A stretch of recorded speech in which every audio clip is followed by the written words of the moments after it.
This gentleman right here.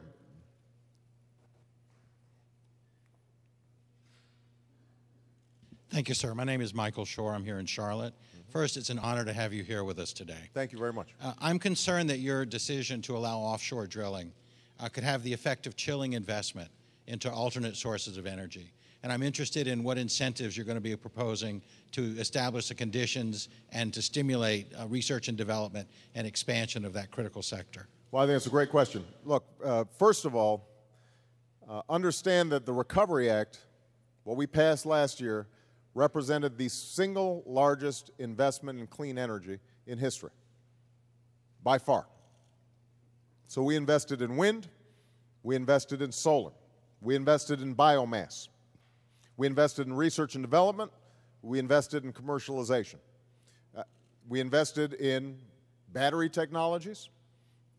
We are interested in figuring out how we can improve efficiency across the system, both in buildings and in transportation sectors, and you name it.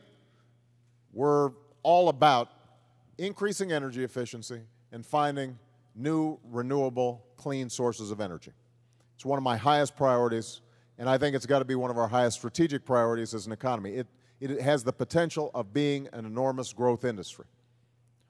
Here's the challenge that we have. We don't yet have the technological breakthroughs that can completely replace fossil fuels. So for the next 10 years, next 20 years, we're still going to be using oil. We're still going to be using coal. We're still going to be using natural gas. We're still going to be using the traditional sources to fuel our cars, to heat our homes, to run our big power plants, etc. It's my hope that if we're aggressive over the next several years, we can substantially cut our energy use in every sector while still maintaining our high levels of economic growth. So, for example, at the announcement where I talked about offshore drilling, I did so in front of an F-18, a fighter jet that is actually going to be run half on biomass. So I was joking with the pilot. I said, so this thing runs on vegetable oil. But they're going to break the sound barrier using biomass as fuel. So the Pentagon is investing huge amounts in energy efficiency. We are promoting weatherization across the country because this is a win-win situation. You put people to work, putting in insulation, putting in windows, most of which, by the way, that insulation and windows is manufactured here in the United States. It saves on the individual's energy bill, plus it means that that power plant has to produce less energy to keep that home warm.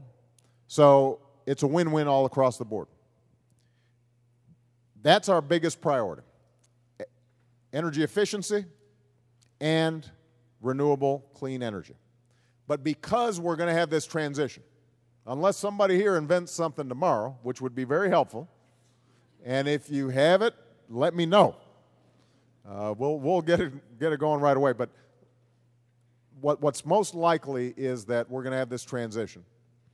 And so in the interim, we've got to look at our traditional energy sources and figure out how can we use those most effectively and in the most environmentally sound way.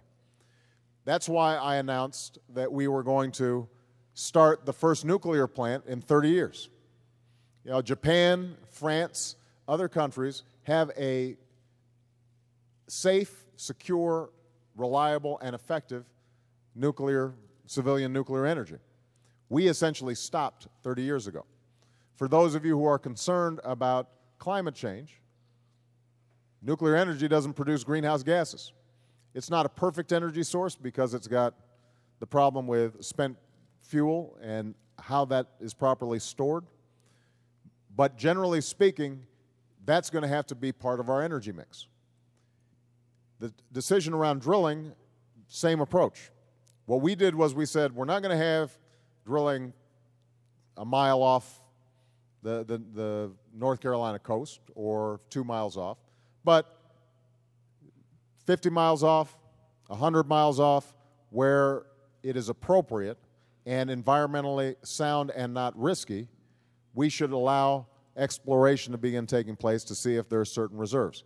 There's some areas that we just completely put off limits, like Bristol Bay in Alaska, where it's a huge fishery, environmentally very sensitive. There are some areas off the coast in the Gulf of Mexico which don't make sense for us to allow exploration, even though we know that there are existing reserves there.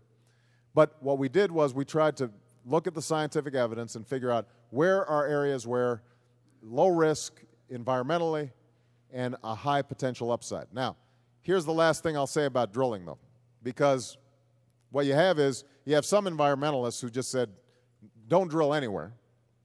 And then you've got some of my friends on the Republican side who were saying, well, this is a nice first step, but it's not enough. You should open up everything.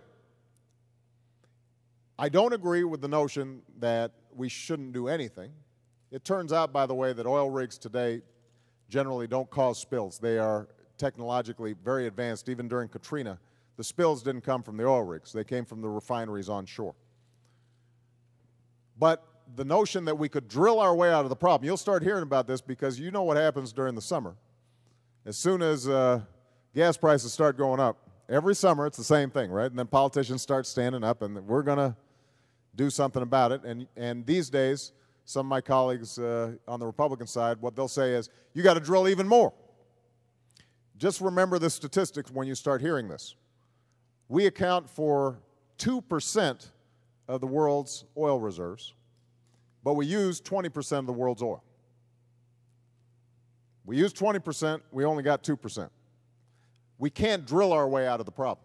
That's why we've got to get moving on this clean energy sector, but we also have to make sure that we've got enough supply that's regular in terms of these other energy, traditional energy sources, so that by the time we get to the clean energy sector, we haven't had to sacrifice economic growth along the way. All right?